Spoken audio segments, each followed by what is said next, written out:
Okay, something to think about when you're doing an Airbnb, something that we actually didn't think of when we purchased this property, and that is the level of maintenance on the particular property and the things that you may add into the property that might make it rent a little bit better because it has some sort of appeal, but is going to be a complete pain as far as the maintenance of it, the cleaning out, and so forth.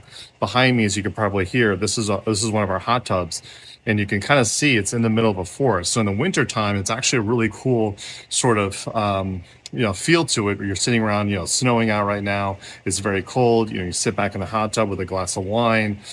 Just over here is actually a big, large short screen TV. So you can sit out here in the deck surrounded by forest, watching the TV, drinking a glass of wine. Very, very appealing and is a very feature of our Airbnb.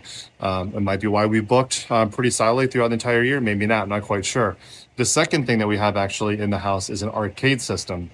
Now that arcade system has like, I don't know, 5,000 games or something, but it's not something you can leave on all the time. Just think if you're in an arcade, the machines are constantly making noise, pinging and all that kind of stuff. It'd just be very noisy to have on. So it is something that the guest actually has to learn how to turn on. And if they don't turn it on, actually the system can air out, they can't find the games or whatever. It's kind of a pain. Both of these, I actually have extensive videos on not only how to turn the hot tub on, how to turn the jets on, how to increase the temperature, all that kind of stuff, but also on the arcade system, how to turn it on. And the third one that's here, which hasn't been too much of a pain right now, being that's in the winter, summer, which is all the boats that we have. We have paddle boats and kayaks and things like that that you can use. It's not too much of a problem, but if they go out there and they make them muddy or get them dirty or something like that, it's something that you have to maintain. I've yet to find a cleaner that's willing to come in, clean the entire property, turn it over, drain the hot tub, fill the hot tub back up, worry about the chemicals, worry about cleaning it, being able to reset the arcade machine and set that all up. I've yet to find any kind of service person that's willing to do all of that or is able to do all of that without being confused, just our guests are.